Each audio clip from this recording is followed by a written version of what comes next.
2 weeks have passed since the last time we were with our players. A lot of things has happened. In the news you have seen reports, of course, about a terrorist attack on the Shard. Someone has apparently stolen a helicopter and flown it into it. And of course the kidnapping of Charles Dawson, who has still not been found. It's been dubbed the Week of Nightmares by the mortals.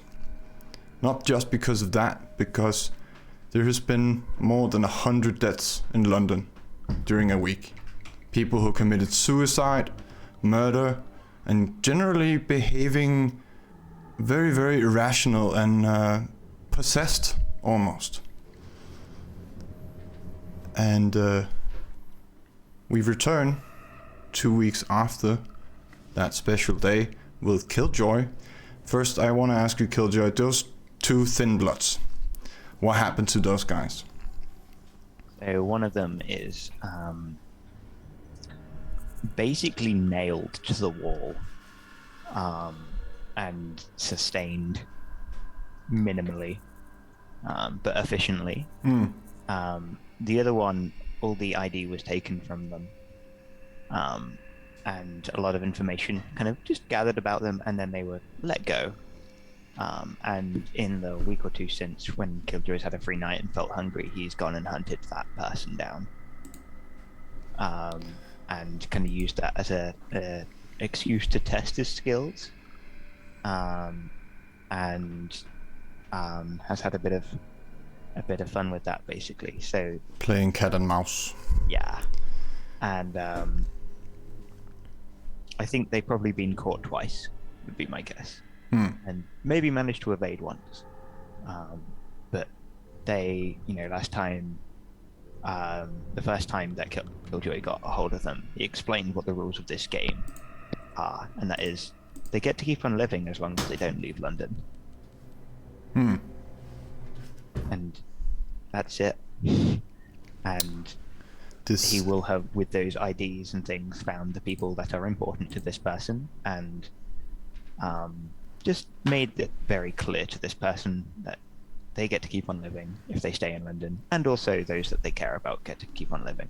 Of course. Just a simple tax. But yeah. We opened this scene with you are in a church.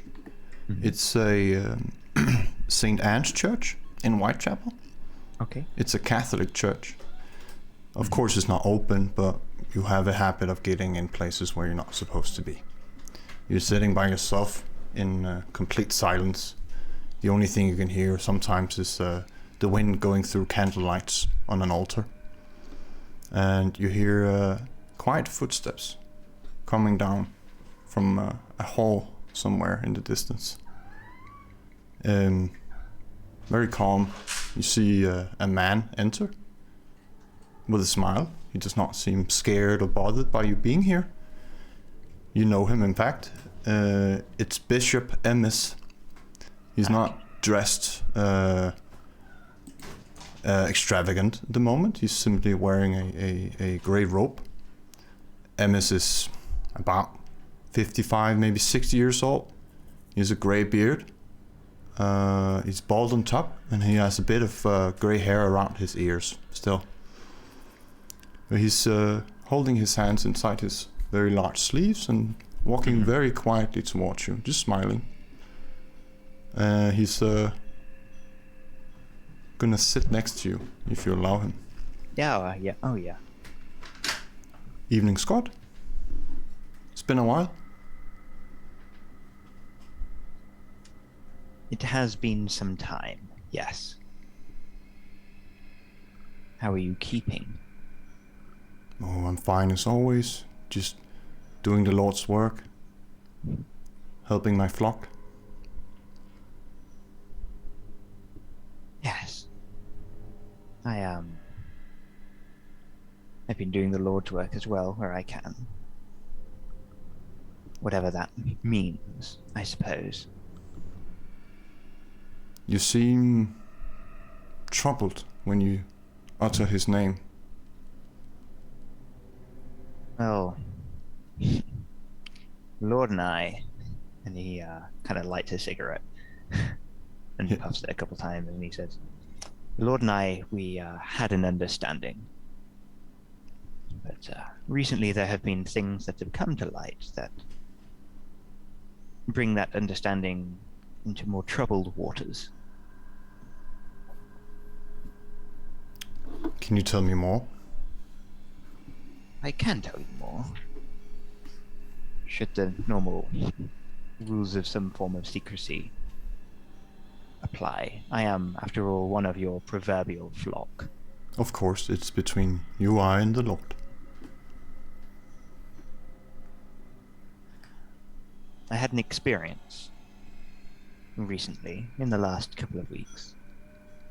A great angel, a fallen angel, I believe, told me some disquieting things about our Lord on high,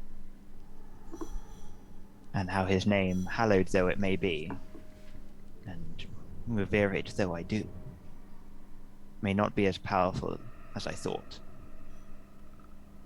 And so I am left at a crossroads, wondering if the rules that I have lived by are set by man or by God. And therefore, whether the sanctity of them holds me. I am not having a crisis of faith. I am having a crisis of what my faith means. If what the angel said is true and God is dead, then what holds me? He I know.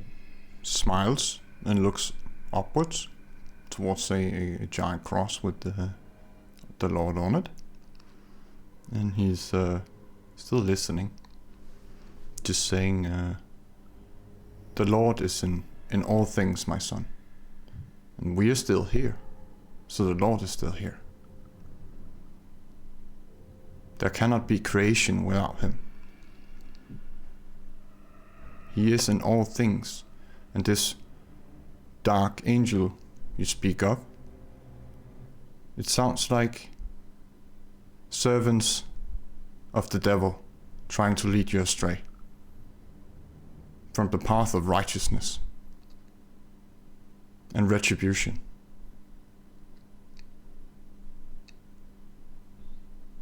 Well, it would be just like you to say that. But I am conscious, very conscious, of the lack of proof on the other side. I have a devil on one shoulder, but my angel is also my devil. So that is why I'm here, I suppose. To seek, to search, to ask, and to find. Though I have found you, and no God yet. The Lord works through me. The Lord works through us all. If you say that he is in creation, well, he made it many years ago, and it has been tumbling forward ever since, tumbling downwards, even. He smiles, turns his head and looks at you and says, you do already have all the answers, don't you? I have what I could follow to a logical conclusion. But you believe he's there. Do you believe he has abandoned you? Is that the problem? I have no abandonment issues, no. It isn't the case that he's abandoned us. This is the case that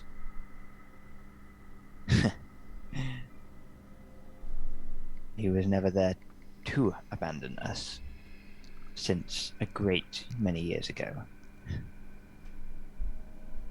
I believe the word is true, and that God is the word. But time has changed. The world has moved on. What was true is no longer. And now this is a world of those who have survived.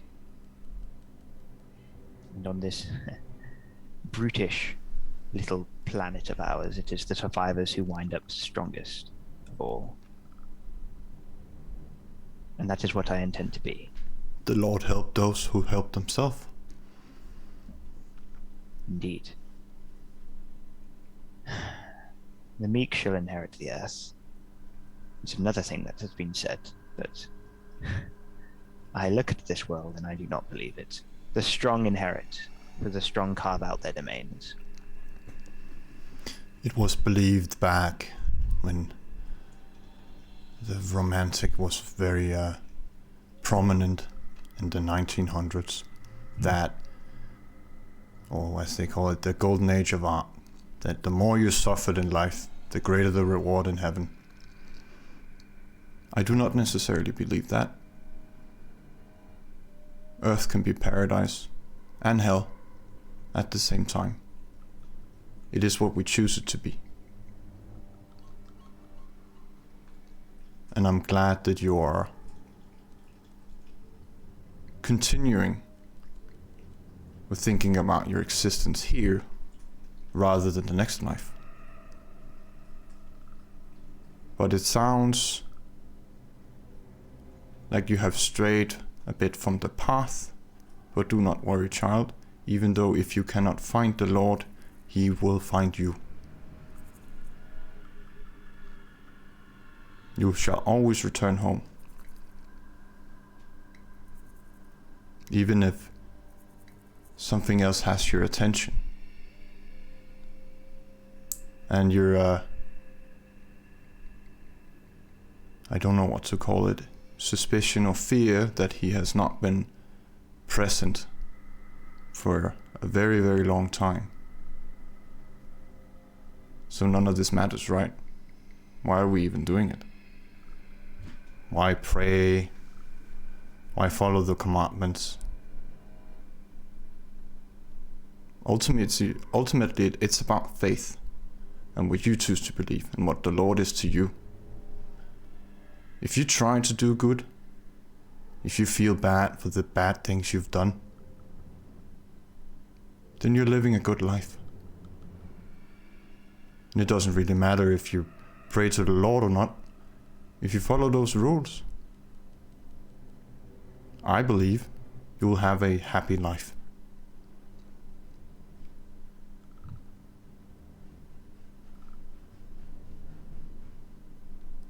I thank you for your counsel, as always, Bishop. It was good to see you again. He smiles. Very warmly. If the Lord doesn't find me, I know that you will. Always.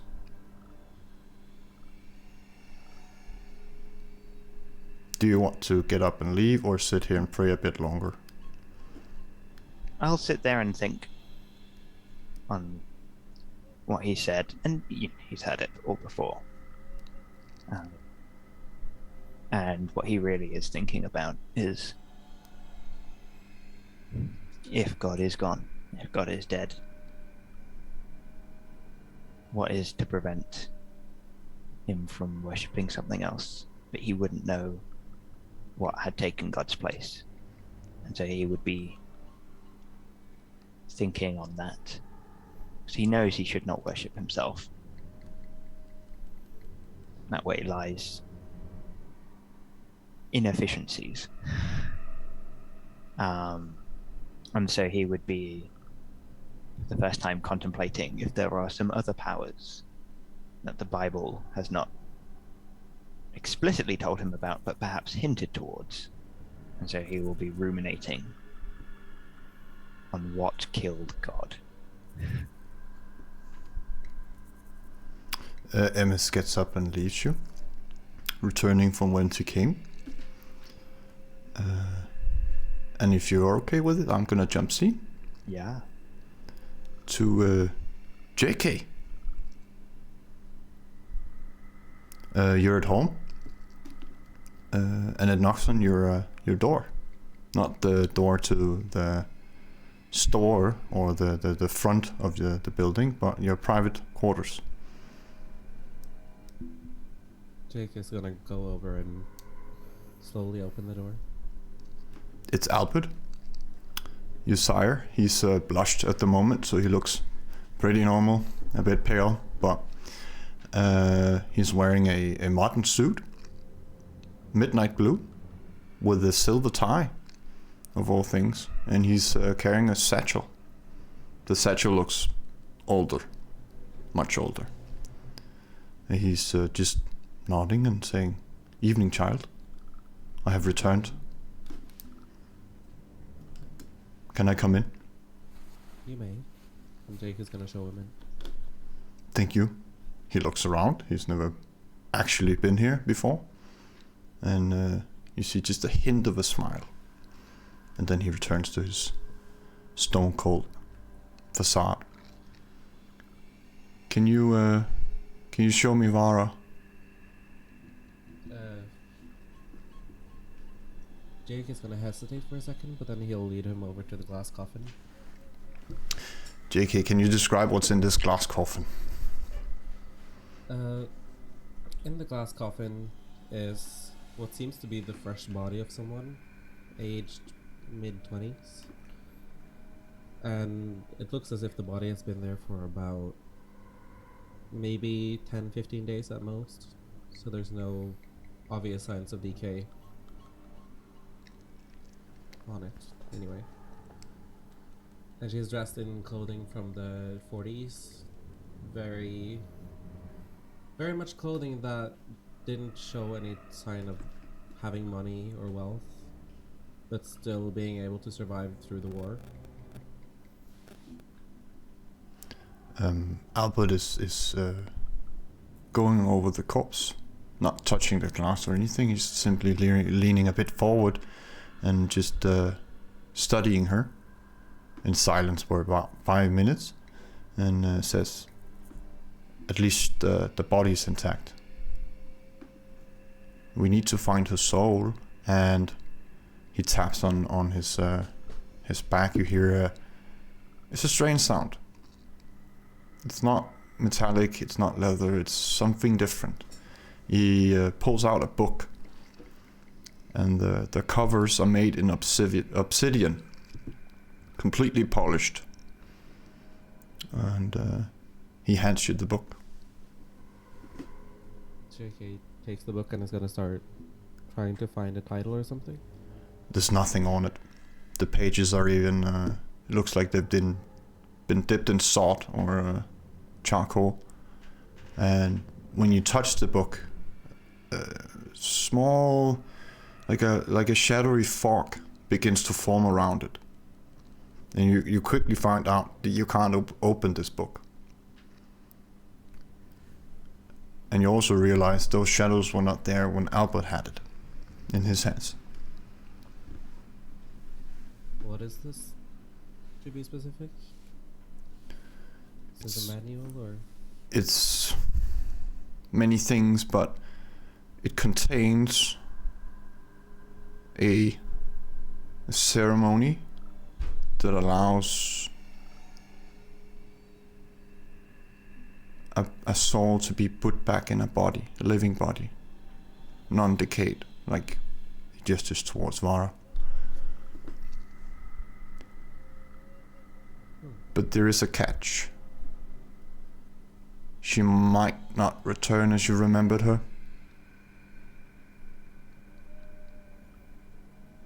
Anything is better than nothing. She's been a wraith for quite a while, and the book has a condition to open it. And that is? You need to break yourself. You need to let go of your immortal attachments and all those emotions that come with it. You need to reach a balanced state where you are clear in mind and you are just as much a part of the curse of Cain as you are the Shadowlands. You must meet your beast head on.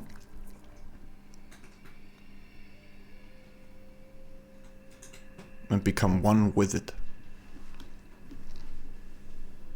JK is gonna look sullen for a moment, just pondering what that entails.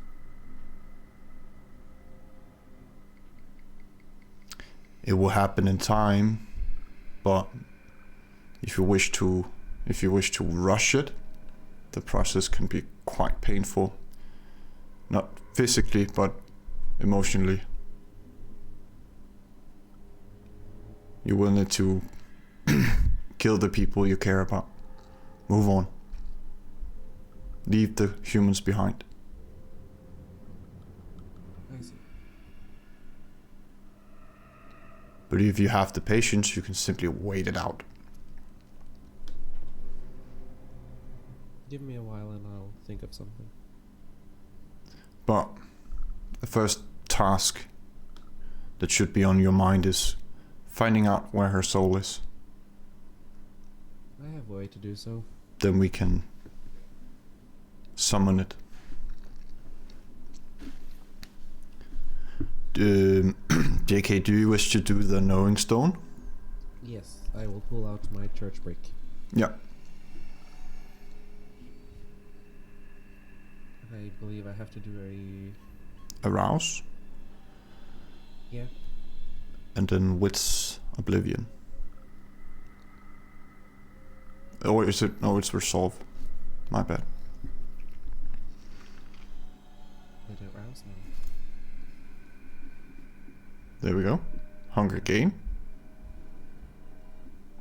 You said Resolve and Oblivion? Yes, please.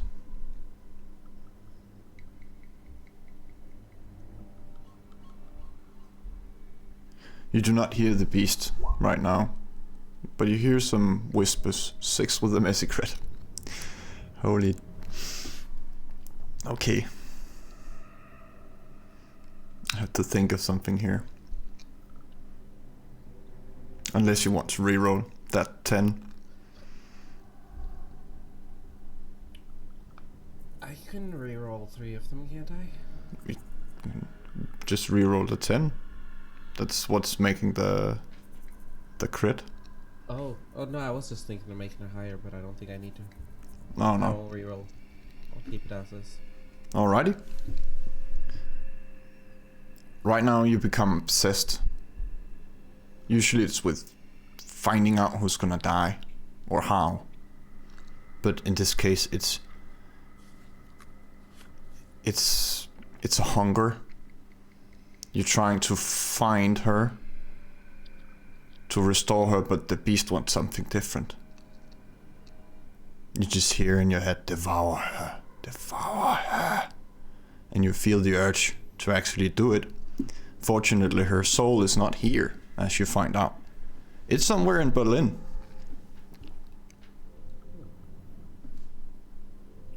That's the exact point and location where her soul is right now. You can't see it, but you just know it. There's a gut feeling. And you still feel that urge to devour her soul. Well, Albert, it would seem she's hiding in Berlin at the moment. That's good to know. Not too far. Still in this realm. It would seem so, yes.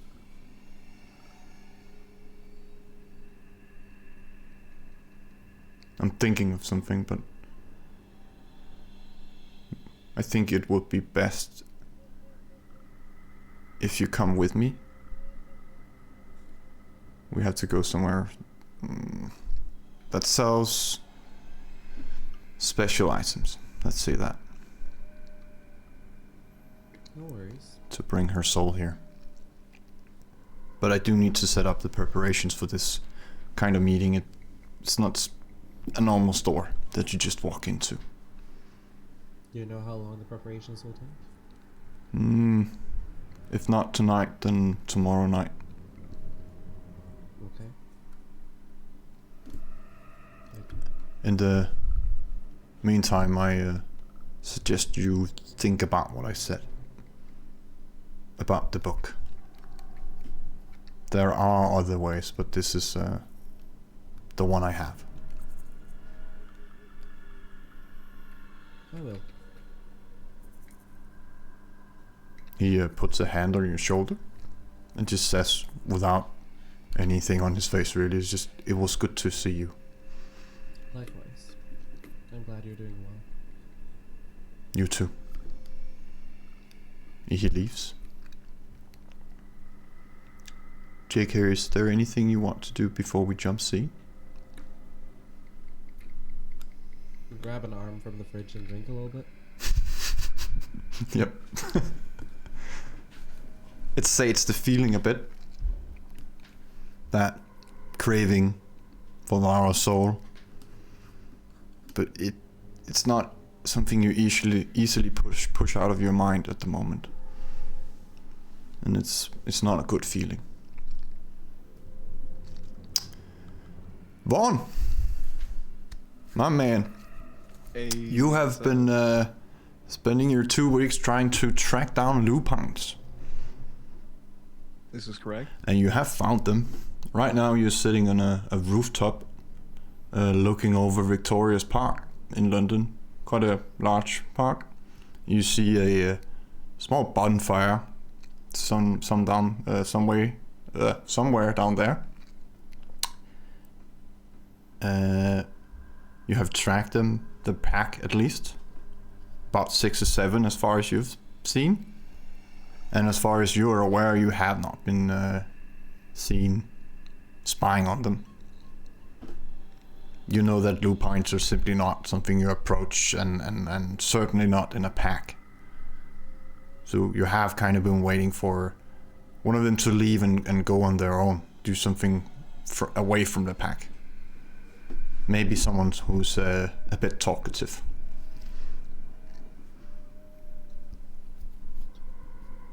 Yeah, I'm just sitting at them, watching them. I look over and there's a store bag, and I kind of like put my hand in there and tink the bottles of alcohol in there a little bit. Some good old whiskey.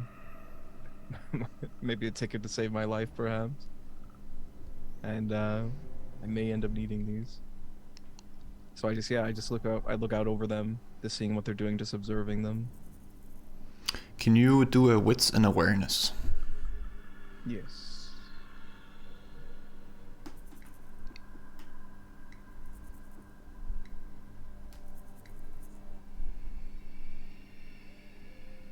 That's a 1. A 1? Mm-hmm. Well, you're watching them very keenly. At some point, they they begin to scatter a bit. They put out the fire or the grill or whatever was causing the flames down there, and 2 of them ride out on bikes. 4 of them get in a large car, and you see a guy just standing down there. It's a bit far away, but you can swear his hands are in his pocket, and he's looking straight at you. It's about 150 meters from where you're sitting, but you can swear he's looking in your direction. And I kind of like tilt my head at him a little bit, and just go like that. Kind of like put my hand up. He turns and walks over and sits on a bench. Now his back is to you. All right. Well, then I'll jump down from the building, holding on to the bottles so that they don't break. I'd like to. Are there trees around here? Yeah, in clusters. It's quite an open park in most areas. Okay. I would like. Is it right if I stealth behind one of the trees? His back is to me, correct? Yeah. Okay. All right. Actually, I'm gonna nix that idea. I'm just gonna walk over, got the bottles in hand. You can finally see now how he looks, or what he looks like. He has long hair around goes to the middle of his back. Some gray is starting to form around here, and a bit undersized, definitely in his beard. He's wearing a leather jacket and some worn jeans, biker boots. Has a lot of fucking bands and shit on his arms, spikes on them. Looks like he belongs in a rock and roll bar.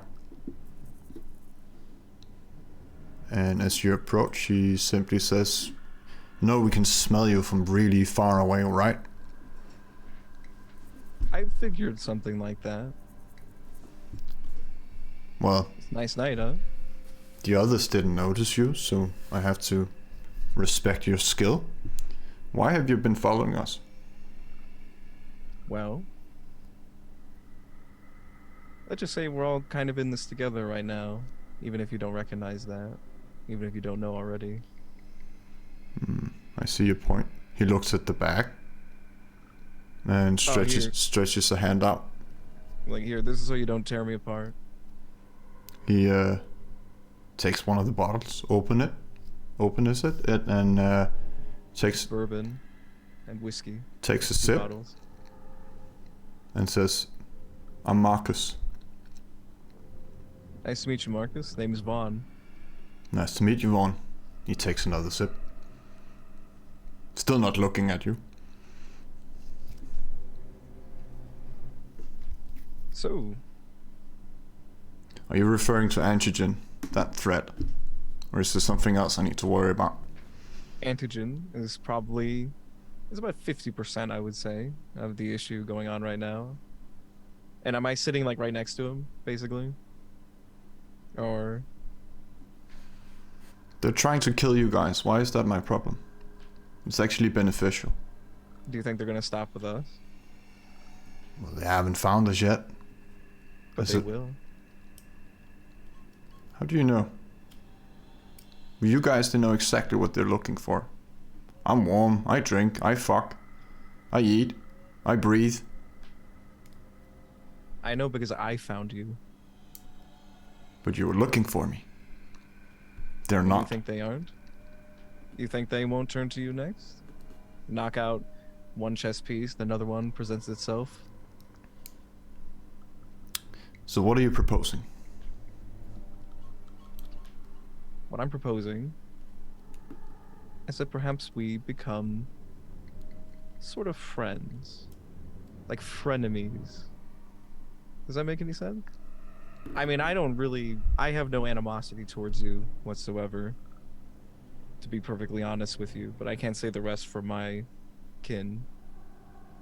So, but for me personally, I think it's important to make these sort of connections in these times. He nods. Takes another sip. So just between me and you then. To have an ear in both camps? I think that works. Yeah, I don't think my packmates would be super excited if they knew I was talking to a fucking leech, so that works for me. I assumed as much, especially because the pack mentality, you know, when you said that they didn't even know I was here, but you did. I am I'm the surprised tracker. because I feel like, oh, that makes sense. I feel like if a group of you together would probably mean I would be dead by now. So Well, instincts take over and the group mentality takes over as well. I can agree to this between me and you. Good. Excellent. But don't expect that means that we're buddies and you can just come around my pack and hang out and drink beer. The others might still tear your head off. I understand. That's my next project. But for now, let's talk about business. It's not just... sorry, what was the name of the company again? I apologize. I'm having a brain fart. Antigen? Antigen, yes. Sorry. I almost said InGen, like from InGen from Jurassic Park. Sorry. It's not just antigen. Have you ever heard of the Society of the Leopold? Rumors? Very dangerous. Very. They mostly come after us. But I don't see any reason why they wouldn't come against you. No, they as well. do from time to time, but you know, we shred through you guys like butter. Imagine what they are to us. But there's a lot more of them than us. That's what you have to remember. And there's something else. I don't know if you've sensed it. One of the old folks, one of the ancients is in town. Or nearby. He's in Edinburgh. His name is Mithras. I've Does heard this the name. mean anything to you? Okay. I've heard it.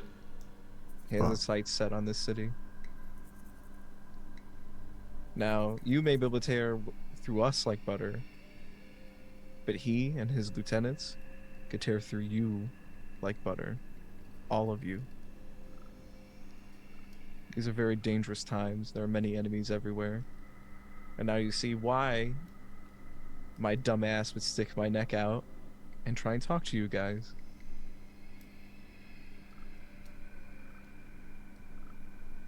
Good to know. We know the name Mithras. I heard he once took out a whole pack.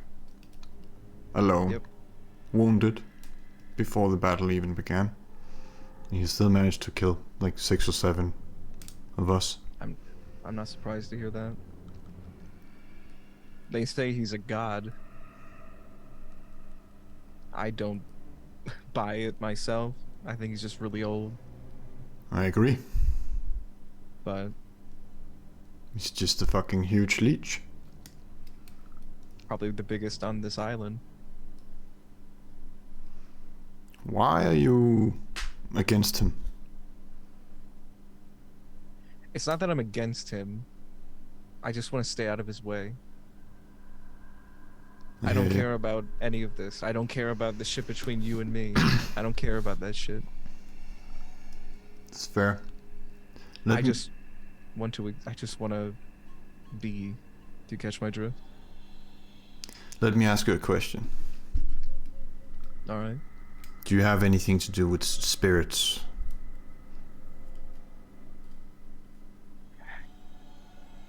I dated like a hippie chick once who was into crystals. But even when I was alive, it felt like I was just there wasn't much going on. So you know nothing of the spirit activity in London at the moment? I know some things that I haven't really grasped with yet. I know someone in particular who's very good with spirits.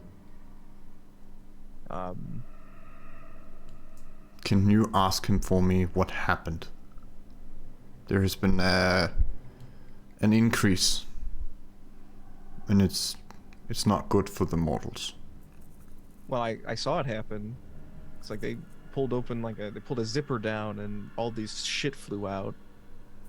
He actually face palms and says, "So fucking stupid. Why?" I don't. To be honest with you, I don't understand this stuff. And you guys wonder why we don't fucking like you. No, I understand it. It's one of those things. I understand. Like, believe me, if I wish. I feel very ambivalent about my state of affairs. Sometimes I wonder if it would have been nice if I could. Was like one of you. Is the rift still open? To my knowledge. Wait, would I know this, a storyteller? Would I know the status of the rift? I think you saw it being sewn together.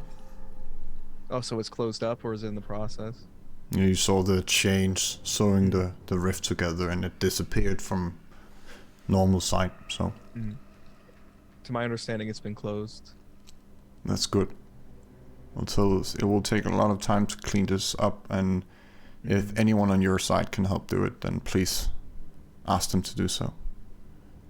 I'm sure I can manage that. There are too many spirits. It's not good. All right. I'll see what I can do. It's a bit out of my pay grade, but I got connections. Hey man, the more you help me, the more I help you. Sounds good to me. Anything else I can help you with? He looks at the bag again. Takes out another bottle, just to make sure it's empty. Hands you back the bag and says, "Not for right now." He has a flippant smile on his face. But not anonymous or animus.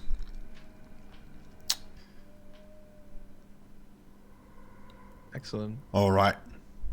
Do you use phones? I do, and I'll get on my phone, and I'll give him my number. We can exchange numbers, and I'd like to do something real quick. May I use Feral Whispers to summon a raven? 2? Oh my god.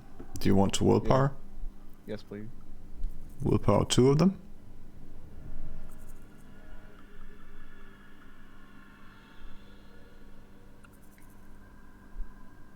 Two of them, you said? Yeah. Or 3? No, 2, I think. Yeah. Oh, yes, Yeah. right, yes. So 4 total. 4 total. You make some weird sounds. It takes a couple of minutes, but a large core expert actually arrives. A raven sits on your shoulder, flaps his wings a bit. Hey, how's it going? I was talking to the bird a little bit. Marcus' eyebrows, they go up. Like, what the fuck are you doing? You see the expression on his face, at least. He's not saying it. I'm good with animals. What can I say? And I would talk to the bird. I'm like, hey, I'll make it worth your while if you hang out here a little bit. And when he tells you to come and get me, come find me, alright? You can usually find me, and I tell him, like, which street I usually busk on. And, yeah. I think you're describing the area, right? Because the raven does not read street signs. But it is a smart bird. You can see it has a very inquisitive look in its eyes. It's looking at Marcus like it is committing him to memory. And at you. And says, "What's in it for me?" I can get you whatever food you want. I need a place to sleep. My nest was destroyed. Oh, then I can provide that easily. Do we have a deal? It nods. Takes I nod off back. and sits in a tree nearby, looking at Marcus. If you ever need me, just indicate to him. He's nodding, And he'll come like and get he's actually impressed. Says it's actually comforting that you can be around animals. Maybe you're not all that bad. Yet. I'll take it.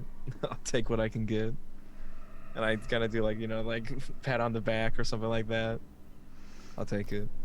Anyway. He actually fist bumps you if you... Yeah, fist bump. Hell yeah. Not looking at you, but just like holds out his fist.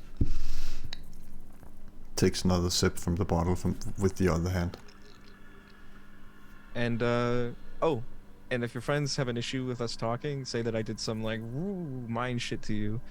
And, give me forewarning not to come back. Alright? Just nods. Alright. You take care, Marcus. See you later, Vaughn. Travel well, traveler. And I turn around and walk away. Do you need to do anything more before I jump scene? Nope, I think I go to Nadine's place and I just start making a nice little nest like a little rudimentary nest, like little bits of paper mache You can and twigs. find a nice place close to a chimney so it's warm in the winter and everything. Yep. And I'll go ahead and do that. Something good for a large-sized bird, and that'll be it. It is quite a bird. Ravens are quite large. But yeah, we jump scene. Naomi, you are at your store. It's early evening, and you hear the bell from the store door, and see Victor in the showroom. He's wearing a nurse uniform of all things, and has one on his arm, just folded. He smiles as he enters. Evening. Yeah, she's at her storefront for the more or less, and she's in the middle of drying flowers. She's making pressed flowers actually, and she's just finishing up the last few screws on each corner, and looks up to him and then sweetly smiles and then nods. Hello, Victor. Hello. I need you to put this on. He's holding it out a bit awkwardly. These white She scrubs. looks at him. Yeah, she looks at him, she looks back, and she looks a bit suspicious, but it's not because she's a blood beggar. She didn't really think too much of it. She grabs the outfit, and are we in a rush? What's going on? Well, she's not up that late, so if you can do it in less than half an hour, I would appreciate it. But the granddaughter I told you about in our letters, I would like you to meet her. Okay. You see, actually, there's a name tag with a fake name and everything, hospital credentials with your picture on it. He's gone through a lot to make you guys look like home care nurses. Yeah, she looks at the card, puts it beside the book that she just pressed, and takes her outfit. And on the main floor, there's a washroom. There's a decorative plague doctor on it, and she opens the door and just obviously shuts it with the garment in hand, and then dresses herself in the nurse attire. She basically looks back at Victor and just, okay, one moment. He just stands there very stiff and does not really know what to do with himself. Walks around, leans towards to start to touch something, and then doesn't. Yeah. The plants bat at him a little bit. She takes about literally not even 2 seconds because she has her fast ability, and she comes out basically as fresh and clean as anything. She puts the pressed book in a dark, safe place and grabs her bag and be like, "Yep, I'm a little bit unexpected, but thank you. I'm good to leave if you'd like to." Yes, please. He grabs your hand. Then he realizes something and lets go. And you see some kind of government vehicle outside. There's not an ambulance or anything with sirens on, but you see that the brands of like the municipal, the seal of London and everything. Like, this is governmental. And there's a guy in the driver's seat. Looks kind to you. He's also wearing a uniform. And Victor says, this is David. Don't mind him. He never remembers this. Ah, good. Okay. Just want to make sure. Actually, when she was in the washroom, she also blushed just to make sure. You can do a rouse. Okay.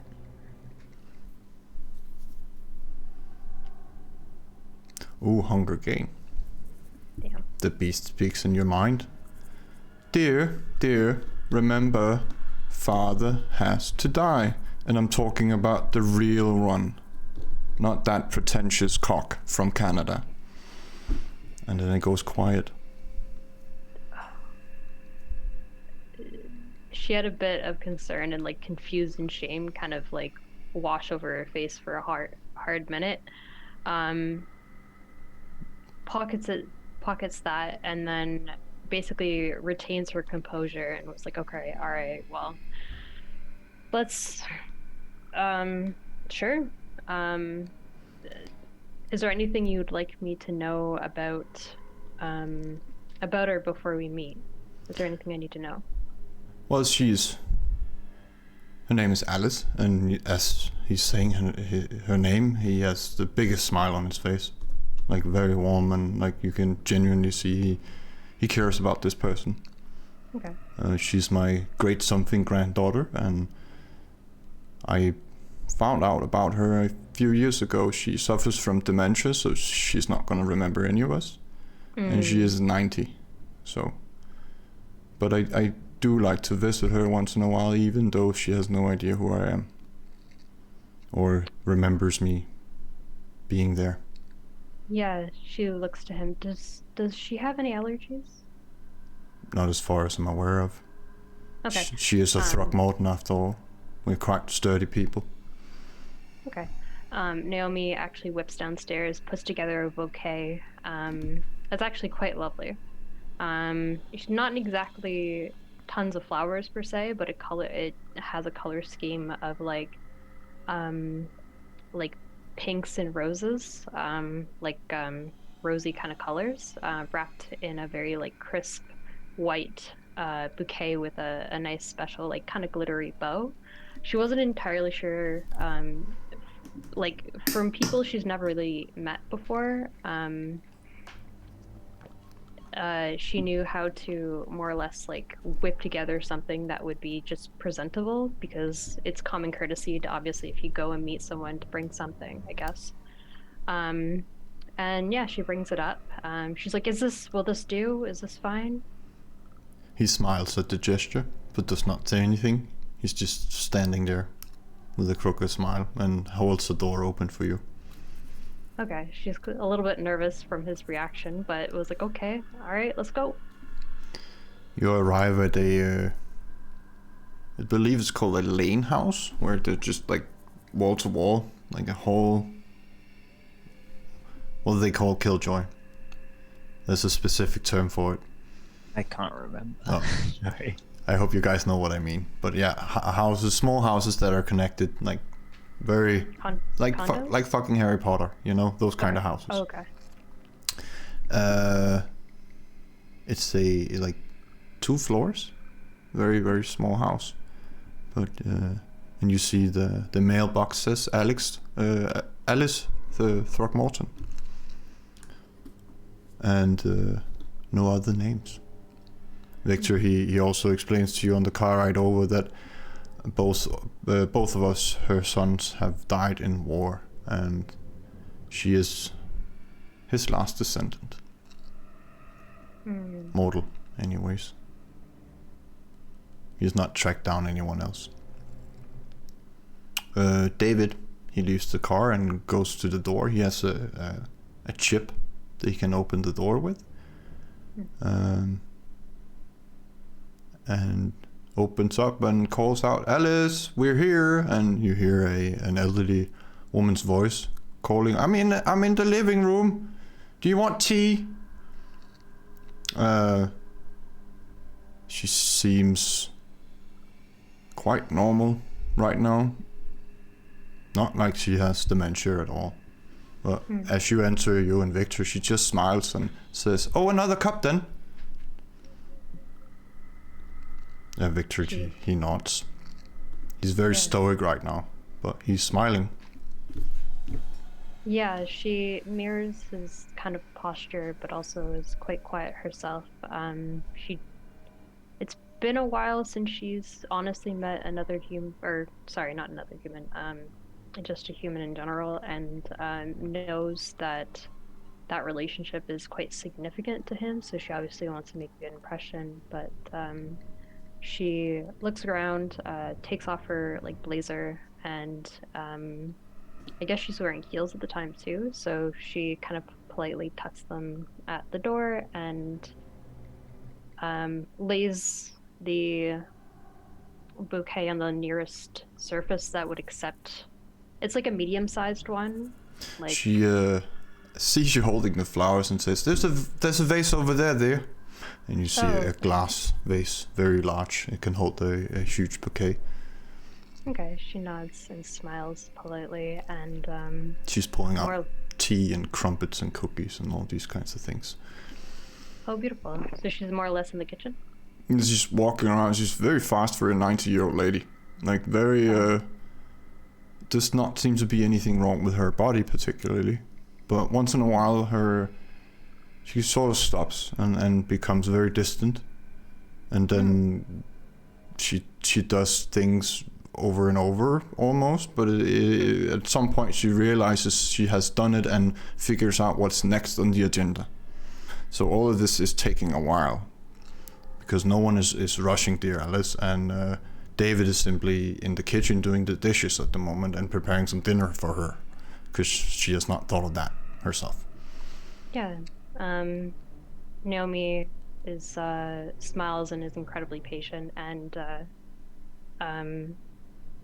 finishes the bouquet as she's more nervous and she doesn't really want to show any of her powers or anything, so she kind of gingerly puts this bouquet together and quickly just steals some water, places it on the side, and just admires just being in the presence of them, but kind of looks at Victor once in a while to kind of like read his facial expression, body language. She doesn't really know what to do. He's just standing there, smiling, arms on his back crossed. He's looking at you and her, and mostly her, and just listening to all the things coming out of her mouth in every direction. It's just, she's very polite and kind, but there's no real, like, she's having a conversation mostly to talk and just say things, and she's very sociable, but it's very clear that she's not all there all the time. Yeah. And Victor, he looks at you and says, "There's no need to be nervous. She's not gonna remember any of this. Don't worry about your impression." Yeah, she's not gonna treat her like anyone else, regardless of her condition, but definitely is interested in the aesthetic. Like, she's never really been in any English person's home, so she kind of looks around and just, I guess, just brings up the weather, more or less, and how different it can be compared to Canada, more or less. Oh, I thought you had a weird accent. And she's just walking past you again. And you see Victor, he's not eating the things, but he's very discreetly putting them in his pocket at a very opportune moment every time she's turning around. So she sees him grabbing the thing, but not actually eating it. Yeah. Oh, yeah, okay. Yeah. She kind of laughs at him.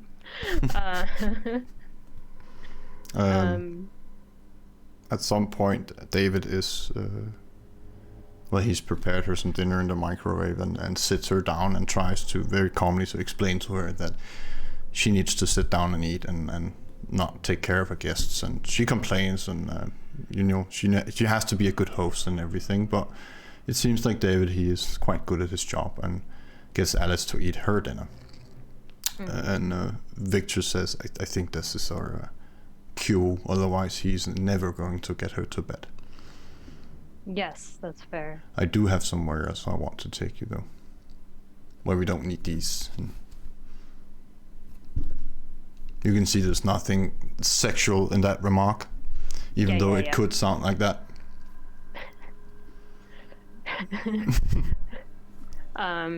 She, I guess, kind of kneels beside the woman, and when she takes a moment, probably puts a gentle hand on hers and feels like, well, it was absolutely lovely to meet you. You're absolutely stunning. And kind of gets up and with more you or less too, a dear. warm smile. Oh, you're not staying for dinner? Not today, but we might take you up on it. Unfortunately, we went out to dinner previous to this, so I apologize. She nods, but you can see she's not listening at the end of that sentence. She sort of drifts off. Yeah. Yeah, okay. That's totally fair. When you're outside, you're picked up by a cab.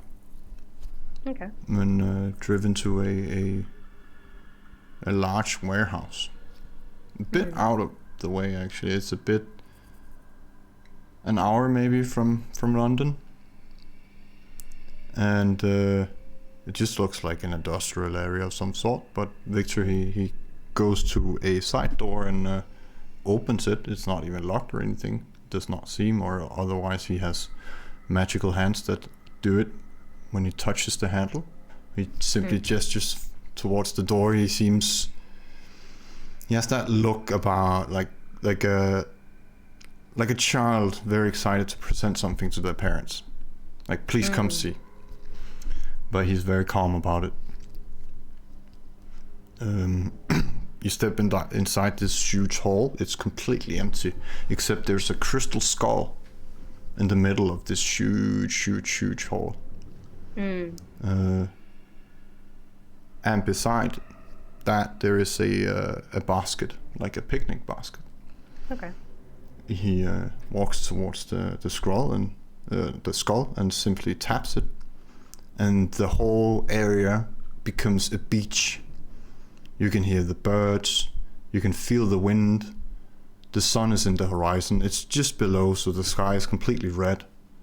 It's some tropical island you're on all of a sudden, with blankets and everything. Your clothes have changed. You're wearing a summer dress, and he's wearing nothing but like swim boxer shorts and a t-shirt.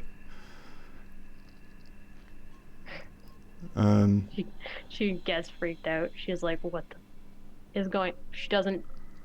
Okay, she went from like wanting to go into business mode because she saw the warehouse, and then going in, she wanted to get excited with him because obviously like he's clearly excited and wanted to match that kind of energy, and then soon the beach happened, and like she does not like her clothes being chained without her permission. She's like kind of freaked out. And no wonder you didn't travel. Why would you need to? This is all Vaughn's doing. I've never seen this place. It's an illusion, but try not to see through it. It'll kind of ruin it. Okay. She accepts it. He's still smiling from ear to ear. Very proud of his explanation, at least to Vaughn, as what he wanted to be done. And he walks towards you and gestures like he wants to take you like for a waltz or something like that. A walk on the beach, like... No, like dancing. Oh, waltz. Waltz, okay, yeah. okay. And as soon as like your skin touch, there's music from nowhere, but it's quite loud, and it's a Kiss from a Rose playing. Yeah. And he's still smiling. He's not blushed anymore, but maybe that's to hide his shyness or whatever is coming over him at this moment. Yeah, she has a very kind of semi-serious business look on her, and please describe to me, how is this Vaughn's doing? He put the illusion into the skull, and I activated it, but I had him make this a couple of days ago. Interesting. Okay. And then she definitely takes his hand, and she kind of looks at him more or less like a colleague at this point. She just doesn't know what kind of business she's doing. But more or less just takes the moment to really kind of admire the details of the illusions.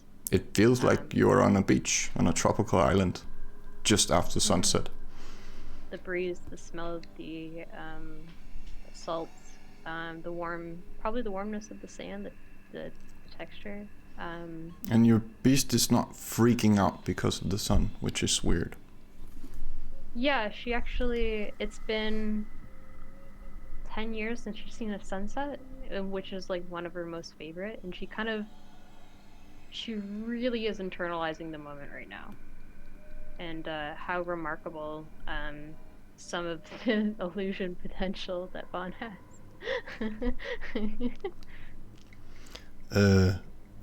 When the song and dance finishes, he gestures towards the blanket next to the I was about to call it a laundry basket, but a picnic basket.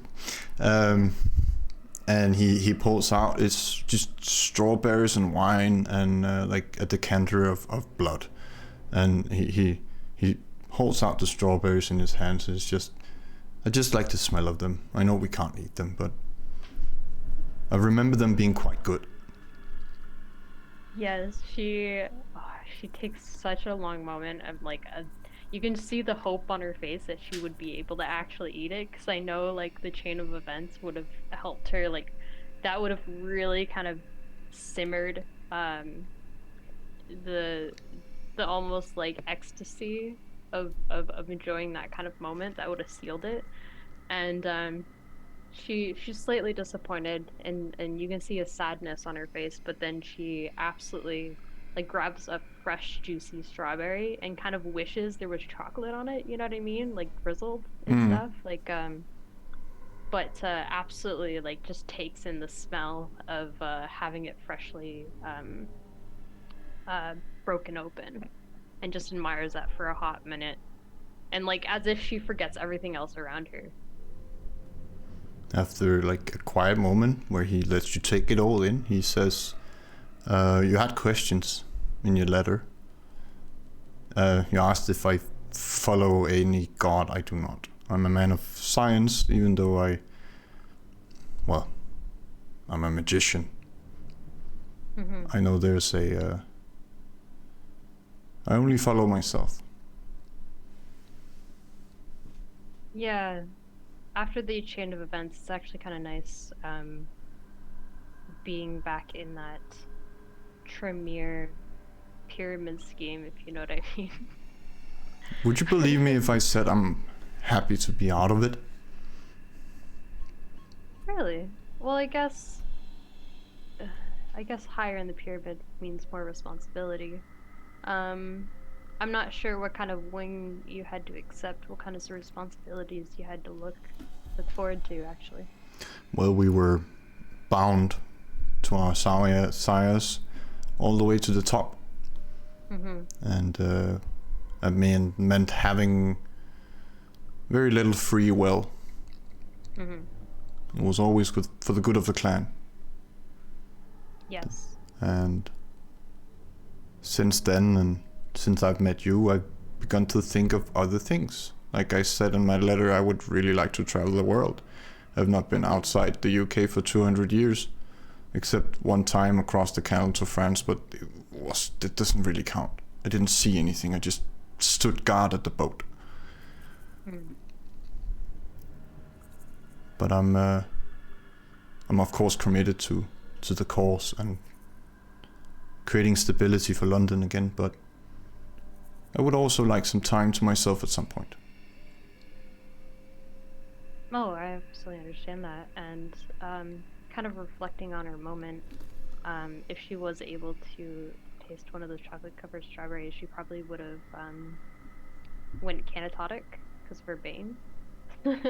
So she kind of snaps back into the moment and to really listen to him. And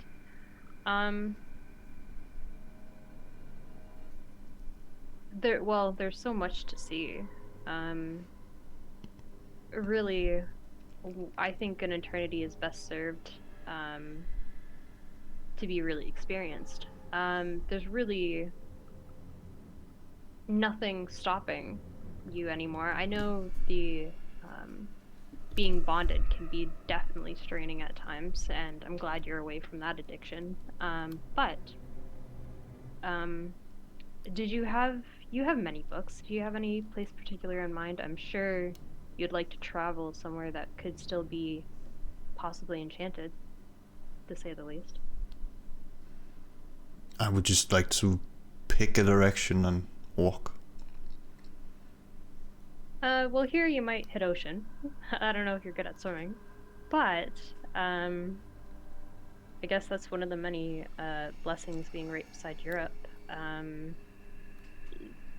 Really, yeah, it's more or less pick one. All the culture is stunning, more or less. Um, Well, I I don't think we can go though because I'm still quite caught up with I didn't mean politics of now. England. We have obligations to the prince, Yeah. of course, but I mean, at some point maybe can get a week off here and here and there, and I've never been on a plane either, so that should be an experience. Depends if you're first class or second class, but yes. I've always been first class, dear. Ah, yes, that's fair. He does not know what you mean when you say first and second class on a plane. But you can see on him it means like he's always been extremely privileged and Yeah. from birth. Born into a good family and all that. She's like, well, she kind of admits that that was going to England was kind of her first opportunity to ever have the hopes of being anything beyond recklessly poor, but only hints at it. But she actually takes off her shoes and just kind of digs her feet into the sand. It feels very real.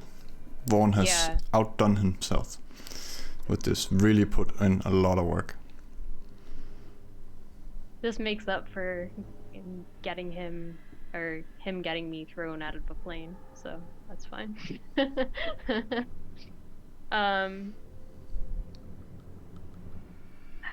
she kind of looks over to him with a semi-serious kind of look with a lot of, you can see by her expression she wants to say a lot, but she kind of keeps you can kind of see it in her eyes, but she's like,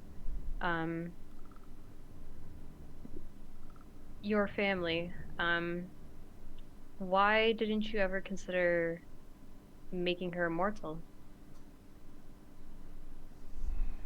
It was my first night. And after I killed her in rage and frenzy, I ran. I didn't know what had become of my daughter, and I did not have time for that anymore, as my sire said. It's best that we leave that kind of life behind. It was after Vienna that I tracked down Alice and was happy to find that my daughter had children. Yeah. But my sire was, as I said in the letter, he was a very, very cruel man, and on the night of my embrace, he made sure that I would awake hungry in their presence. Well, if you surely also love Alice with your obviously lovely wife in mind, I think it might be the time to possibly consider even making her mortal. I wouldn't want you to miss out on potentially experiencing a good, healthy relationship, potentially. I'm afraid to turn a 90-year-old lady with dementia. I'm not sure she'll even survive it, and I'm afraid my humanity could not take it. I also just don't want to risk you having to have to meet her while she, well, let's say Johan would potentially be part of that, if you know what I mean. I would rather think that they have moved on. Well, and I found guess I'd peace. have to ask JK about that. I would rather not know. That's You sit there for a while and then you talk and feel the whole thing, and then he gets up very, very rushed, very suddenly, and says shit, and grabs the crystal skull. The prince needs us, and this is where we change scene. Alex, Yes. you are in your penthouse, admiring your now 1.5 meter tall living room plant that you have figured out it cannot be pulled from the floor anymore. The roots have gone into the stone in the floor. Very thin roots. It has started to sprout leaves. They look like leaves in autumn, which is weird, because they do not seem to be dying. They just have this reddish brownish color about them. Colorful plant. Can you do a wits and awareness for me? Sure. You are currently admiring the plant and everything, and awaiting Nera's return. Mm-hmm. It should be about time, at least as far as you know. Okay. Judith is somewhere off in the distance. You can definitely hear the music. The door is closed though, but you can hear her having a good time in there. And you have been used to now for like 2 weeks. Naomi has been coming by and trying to teach her blood sorcery, but Yes. Judith has only evolved like her first thin blood alchemy thing, and the both of them quickly figure out that it could not be done the way Naomi does it. Right. But after 2 weeks of training, she has begun to figure out how to fling things across a room with her mind, and you can hear a lot of things breaking once in a while, and she's making sure to do it with like tennis balls and things, but once in a while a lamp is destroyed in the process. Wits awareness, that's a 2. That's a 2. The power in the entire building goes out, and the red lights, emergency lights, turn on. You of course see on your monitors that your personnel is starting to figure out what's going on and make sure all the customers are still comfortable. Right. And no panic is arising at the moment. Exactly. Yeah. Hopefully the backup generator that we purchased will kick in at some point here. But yeah. The lights are on. Convenient. So it's not brightly lit, but there are these red emergency lights, and of course you can see the lights coming from all the emergency exits. But Judith, she pokes her head out and says, "What's going on?" Power outage, I guess. London's grid, not that reliable apparently. So yeah, this is what we're dealing with for the next 10 minutes, I guess. And he is going to pull the phone off the hook and basically, reach out to Mr. Harris and go, okay, what's going on? I'm sorry, sir. I'm having the guys figure it out. I'm going to, and then it cuts off, and you just hear a body fall over in the phone. A thump, and then the. Okay. Not great. Okay. Alex is going to turn to Judith and go, okay, I'm going to go deal with this. You might want to make sure that you are safe, inside here. I just need to make sure that this isn't something out of the ordinary. He's going to do his best to persuade her. No, she's she's looking a bit more scared now, and she runs to her room, and you can hear the door lock. Yeah. And the sound of a knife being unsheathed, a very large knife. Good girl. Yeah. Good protection skills. He's not obviously going to take the elevator because the elevator is probably not working, unless it is. So he is going to take his secret stair exit. So You begin walking towards it, yeah. and then you look down and see something right in front of you. A pouch of some sort. And all of a sudden it explodes in a flash, and the room, it's not very bright flash, it's a very small spark, but the room starts to fill with smoke, some kind of gas. Starting off with a bang. Okay, all right. Yeah, so do I need to make a roll here, or? No, the awareness for what's going on here. Okay. But it seems that someone has either been here or is in here with you. Ah, okay.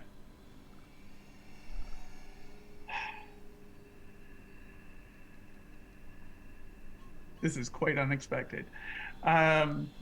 He's gonna be like, okay, so I know you're in here. I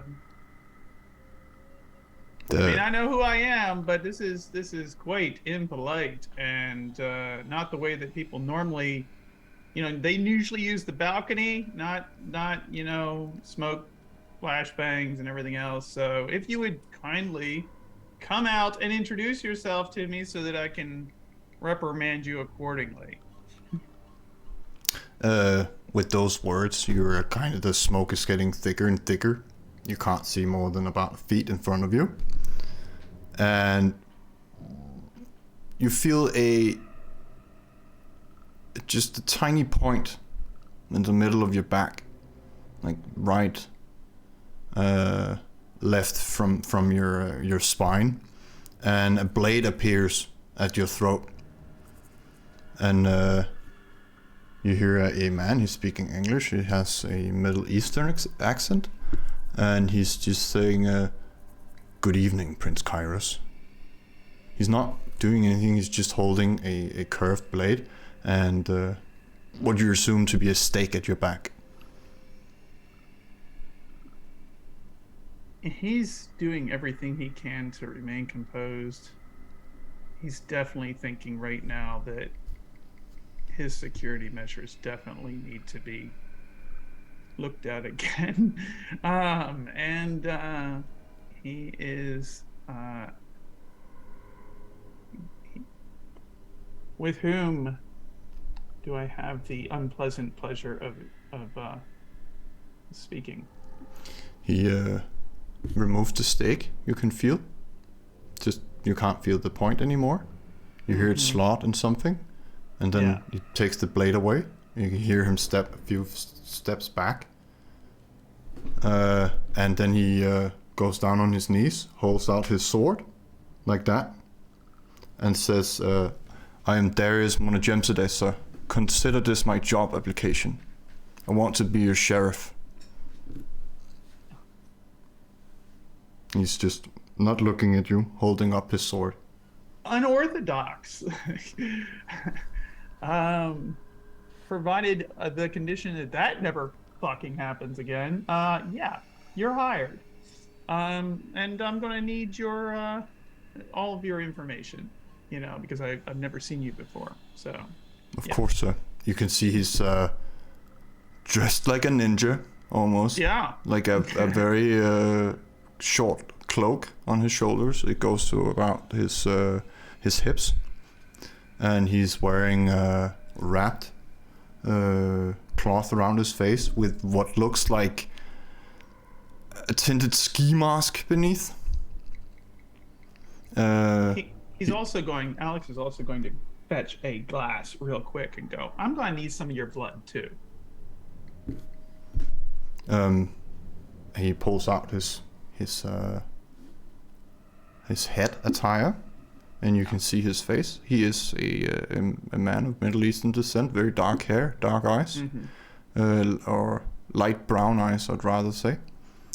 Short, thick beard, looks about in his 30s, beginning of them. And he's kindred. He's not blushed. You can very much see that. He's no mortal can do that. very pale, and he has, like me, a crooked, quite large nose. He says, yeah, my name is Darius Monajemzadeh.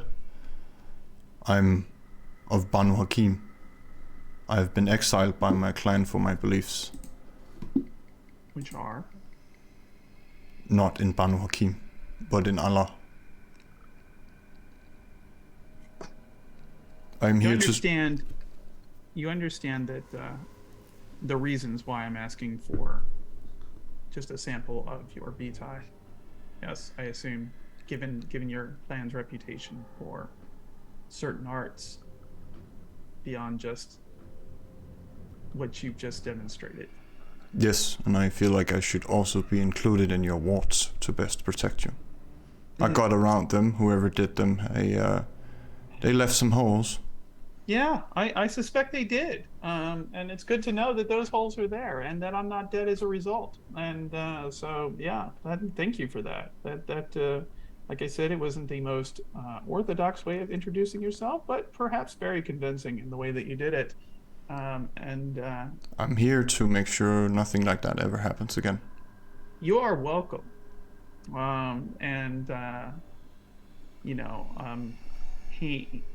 Alex has already said he wants some details on his background for the simple purposes of being able to trust and track him and being able to answer the questions that he needs. Well, he does not exist in the system.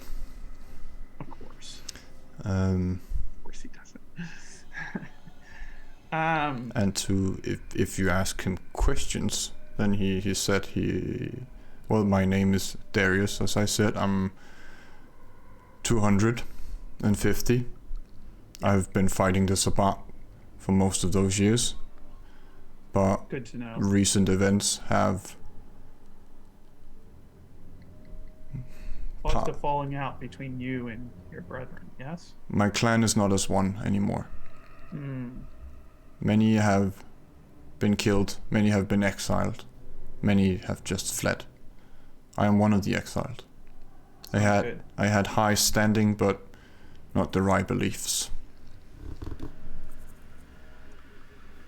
Well, here you've already proven yourself to be quite capable at your job. And while I don't generally appreciate being threatened, I can understand why. I can understand your logic and see why you would do that. So he smiles and says, "But sir, you have just avoided death by Banu Hakim. They cannot hunt you now."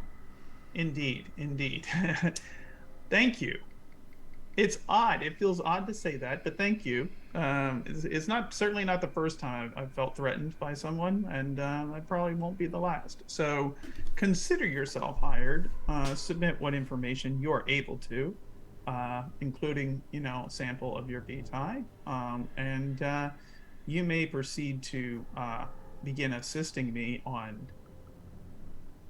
improving our security, which I believe is perhaps the best first task that you can do against those with your capabilities and skills. And I would like to know all the information you have on the Sabbat, since you have special dealings with them. Any information you can provide on that will be rewarded accordingly.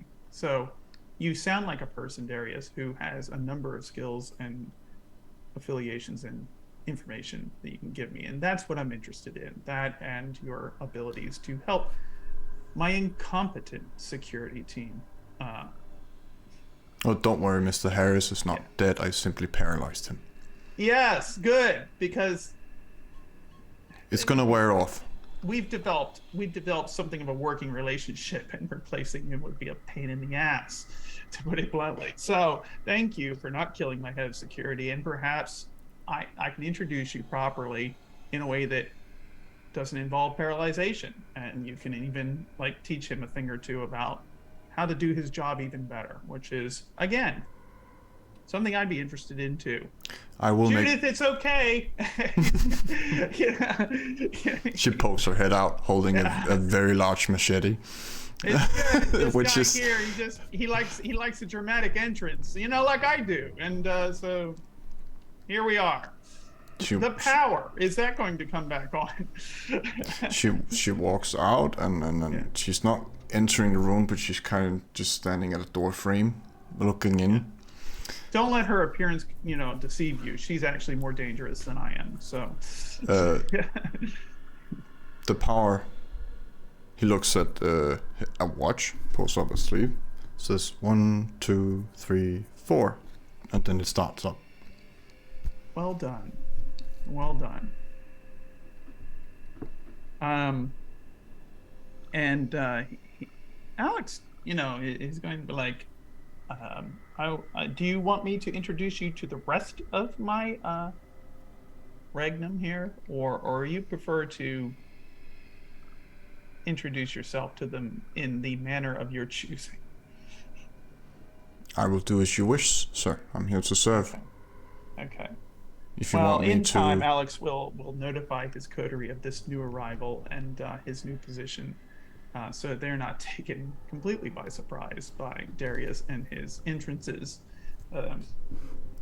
You pull out your phone to text the coterie, whatever, and you see a blood mirror. A blood mirror appear on the wall, and a very flustered Victor comes out with like his hands ready and everything, just expecting something to gone very wrong, and realizes that nobody's killing anyone, and just returns to his position and says, "My prince," and Naomi follows behind him. They're wearing nurse uniforms, of all things. I'm glad to see that you're safe. When Naomi Indeed. enters the room, she smells the smoke and kind of puts one hand on the It's slowly dissipating now. But... on Victor, and Morlis looks around. You're fine? You're good? And he's going to be like, as always, at the peak of my health here. Don't be cocky. just completely. He's not like, it's all good. No, I'm good. I'm just fine. Why would you even worry? And looks at the dagger in that guy's hand. Yeah. Okay. All right. Yeah. He just walks away. Alex, He's like, this is Darius. He happens to be our new sheriff. I'm sorry, I forgot to introduce him previously. It's been something we've worked on the past 2 weeks. He's completely telling a story here, and he has made his way here and has proven himself very effective at getting around. And he's going to look very pointedly at Victor at getting around certain wards, and has identified some holes in our security, so will be working with us. Wink. To improve the security of my particular residence here, as well as the security of this particular. You can see Victor. He's staring at Darius with very squinted eyes, and says, "I assure you, sir, there's nothing wrong with my wards, but he might have dispelled them on his way in." Darius, he's just looking back with no expression on his face, not saying a word. But they seem to be having a stare off. Alex is going to step forward between them and go, "Well, as I like to say, there's always room for improvement. And clearly an opportunity has presented itself. We must always be better." And he's going to, basically use his charismatic presence to say, "Let's learn from each other what we can, and do that." They both say at the exact same time, "Of course, Prince," like they're competing. Yeah. And Alex is fine with this. Healthy competition is good. Naomi kind of wipes away, like, "Oh, it stinks in here," and then basically rushes to go check on both, thinks you guys are petty to the most extent, but goes and checks on Judith and the plant. And she's standing around the corner looking at the whole thing with a machete in her hand that she clearly does not know how to wield, but it gives her some kind of comfort. Yeah, I'll see about upgrading her if I can. She would be very, very much more comfortable with something violin shaped, I think. Beautiful. Indeed. she kind of writes a mental note and then looks. She'll let men be men for the most part, but she kind of looks back at Alex and be like, "Plant where? What are we doing here?" And he said, he says, "Are we good, gentlemen? We have an understanding, yes?"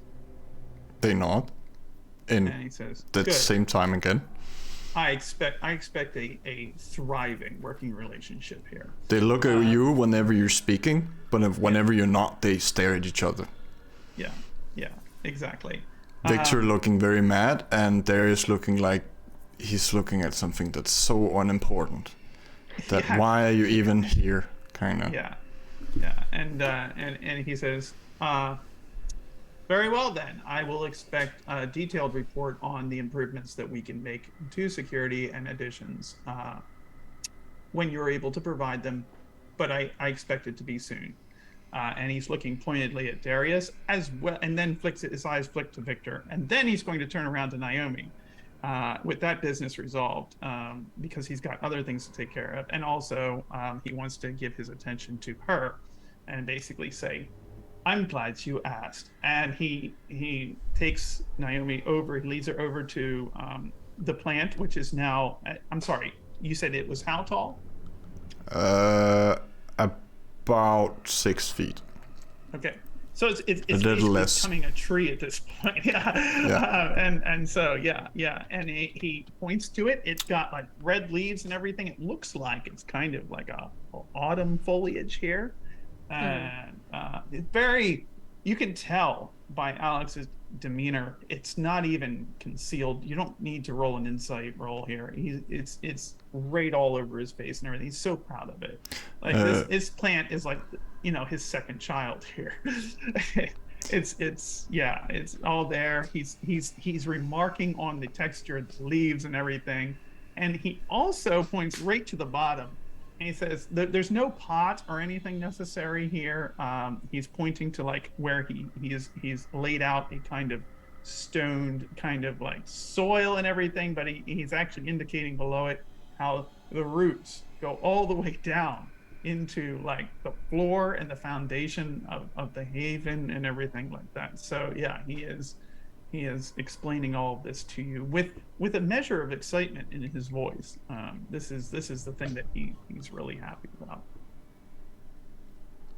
You can clearly see the roots have grown through the pot and into the floor. Yeah. So, in that case, normally the pot would shatter.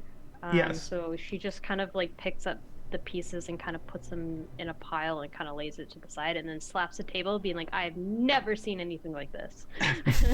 And she kind of stares at it being like, well, she doesn't even know how she could possibly even take samples, and like the fixation is so strong on that particular plant. She kind of like flutters him away being like, give me a minute, let me do what I need to do, and grabs a clipboard and starts writing notes and stuff like that. It's well, you can see it's gonna grow into something that has a very rounded crown, I believe it's called, like the big part of the tree with the branches and everything. Is that the crown? Yeah, and right now it appears to be dying, but you can clearly tell on the leaves they're not. They're thick. They're full of water and everything they need. The bark is the texture of a cactus rather than usual bark. Okay. It's more squishy, and if you poke a hole, like very white sap comes out from it. Very sticky as well on the fingers. Yeah, she does. And it smells like almost acid. Interesting. And has that weird, I don't know, you probably have been, but kind of similar to I think it's called mescaline. Like you go on a dream journey, drug kind of thing. It has a very potent narcotic smell about it. But this is more like yeah, Like resiny? yeah, resin harpics. It's very like that kind of sticky, but like almost glue. Stop smiling, JK. Get your man out of the gutter.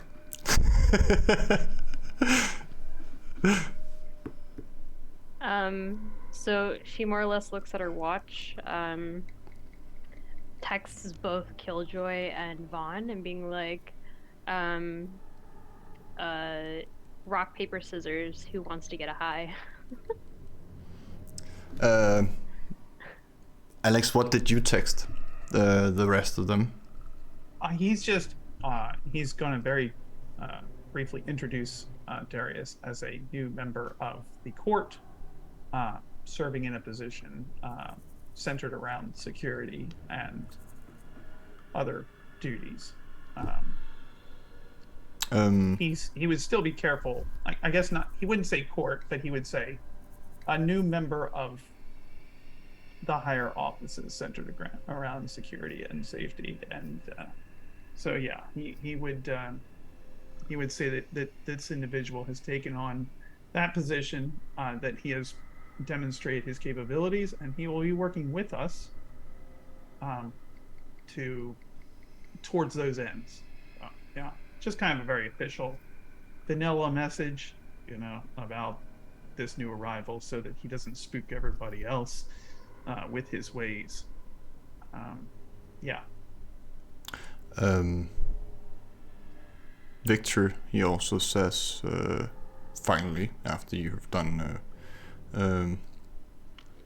being excited or because of the plot, he says, "Sir, I think it would be a good time to gather everyone." And Alex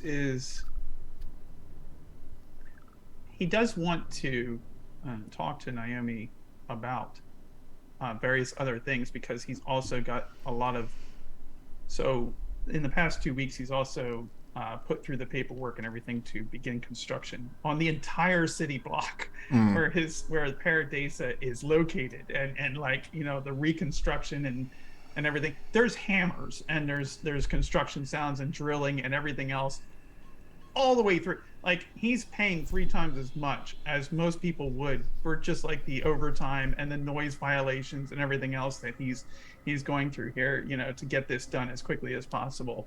While the walls and while the environment of his haven and everything here in his penthouse in Paradisa is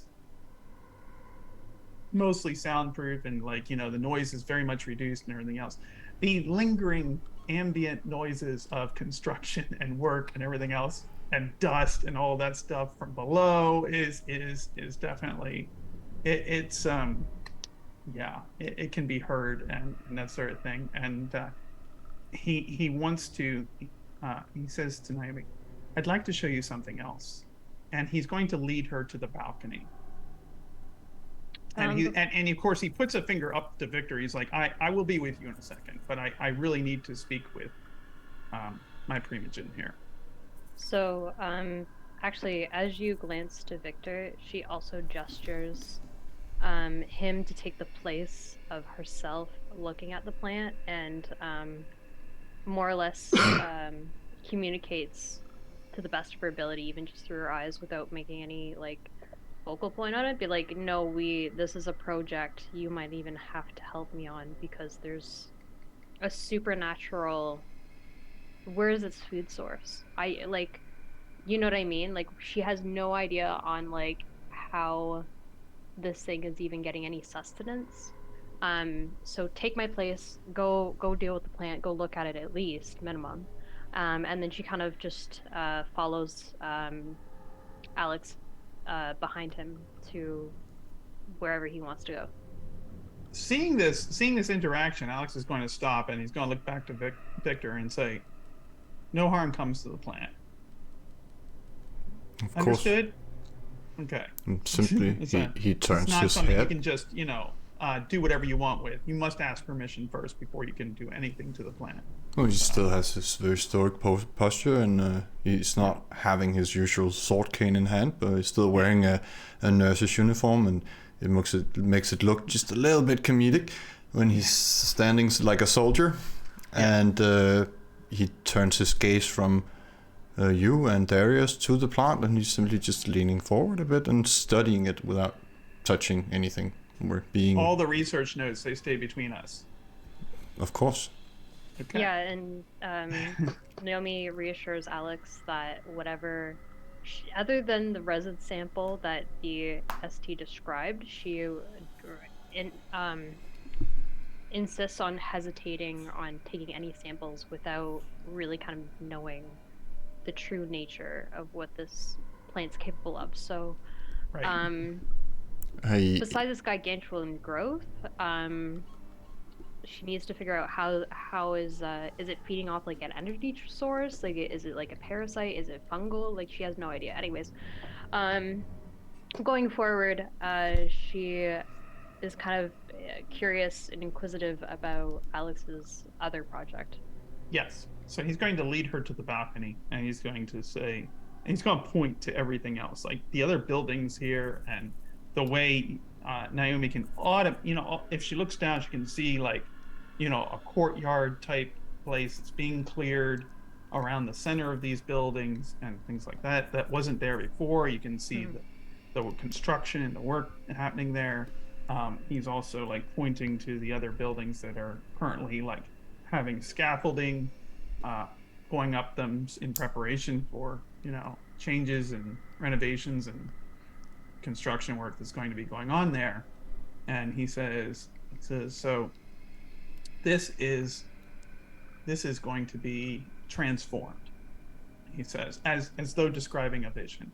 And he says, however, I have a mind to, it is what I want to transform it into, that I would like to ask your help with. And of course, this will be a favor that will be repaid in the ways that I'm able to at a future time, should you request it. So he's like offering that. He says, I know that you know quite a bit about flora and gardens and things like that, and I would, if you are willing, like to request your expertise on the construction of a courtyard down below, as well as various smaller gardens throughout these buildings, and the placement of certain shrines and various statues and things like that. And he's going to slide over to her some depictions, artistic depictions that are, of a particular goddess, and various kind of representations of her. He's obviously not going to hand her like a horned and winged version of this particular goddess, but he is, there are several depictions of her that could pass for more conventional representations that are not trending towards the openly demonic. So he is kind of like, saying to Naomi, yeah, this is my vision, and this is what I would like to transform this entire city block into, this entire compound, into a place where people can come to experience the kind of ambiance and peace and atmosphere that these gardens can provide, perhaps to meditate, perhaps to achieve a better understanding of this particular figure, such as she is represented. And I would like these places to be populated with the kind of flora that would thrive in this region, in these conditions, and would be willing to hear your input and advice on how we might set that up. I'm not asking you to have all that ready for me right now, but it's something that I would dearly love to have from you in the weeks to come as we prepare the groundwork for it. She nods. She takes his words in quite contently.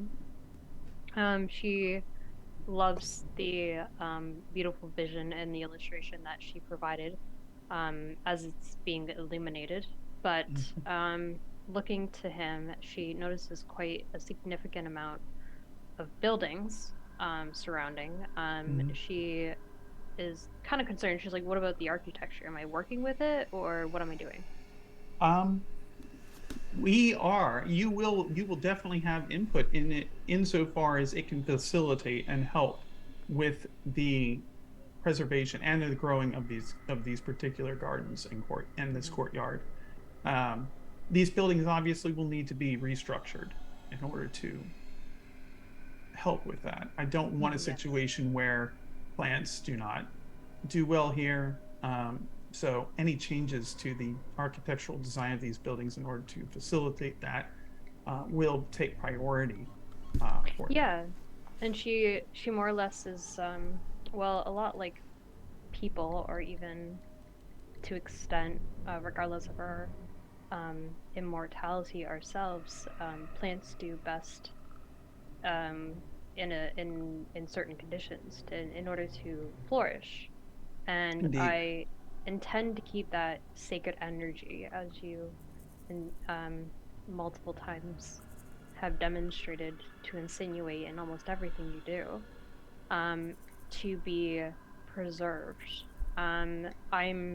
She's kind of crunching the numbers on looking at the square footage, because the architecture, if it's included or even redesigned, will have to be considered.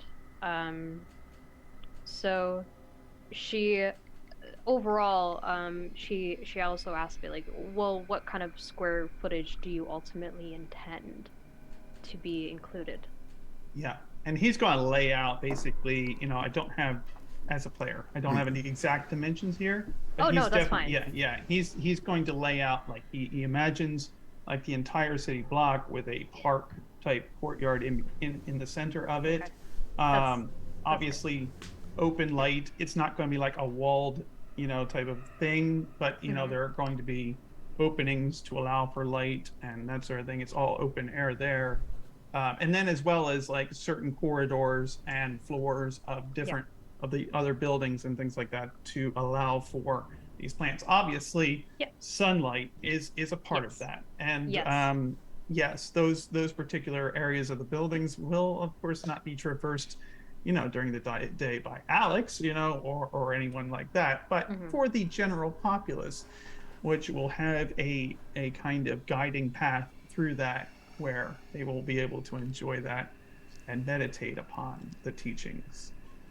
So she doesn't want you to be insulted, but she would love a meeting, and I would say it's within her pay grade to see if she could have a coffee meeting date with Nira to really kind of see about illustrating these sculptures, because it seems that you want to embrace multiple media. Exactly. Yes. And she would want to. She knows, she has enough knowledge about whatever you believe in to know that she has more aptitude on the sacred practices, and would like to consult her, basically. So sounds good.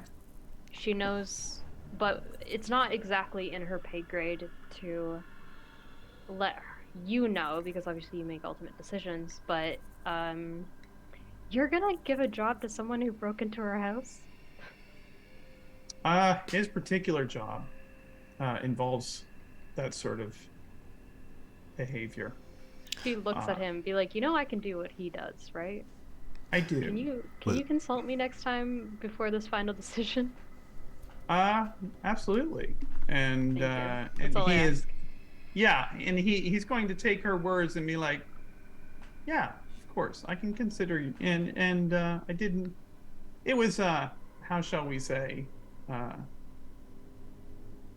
It was a decision I thought would be best in order to not. I didn't want to put upon you the duties and obligations of this individual's position unnecessarily. I would like to think, being a part of the High Council to some degree, it's not my pay grade to ultimately make the decisions. I can tell you that for sure.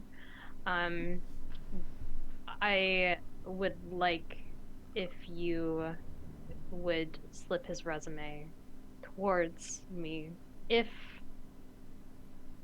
it's more or less for your protection, and I feel like you're hiring someone none of us have met before. He raises a finger. He's like, to that end, I figured you might want to know that. Okay. He says, I am collecting a sample of his Vitae, and you will have access. That's what I need. You will have access to this sample.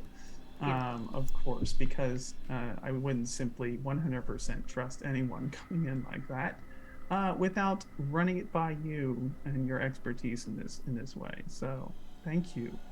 I'll let you know everything you need to know. Thank you for your guidance and your advice. And he's very gracious about it, you know, and respects that has his best interests in mind. And then he says, that is I'm glad that, I look forward to not only the details of that, as well as, your vision for, in helping me to design the future of this entire area and this shrine too. Yeah, she confidently looks at him. She's like, well, it's not my vision, it's yours. And with that, she more or less really implies, like, no, this is whatever you want is exactly what you're going to get. No more, no less. That's acceptable. And he's going to beckon, and basically say, we can go back in now. Yeah, she shakes his hand as like a business deal, and then go and meets with Victor, stands by his side. I don't know. You come back into the room. Victor is not studying the tree at the moment. He just simply looks up and says, Sir, the rest are here, and Regina Blake is downstairs.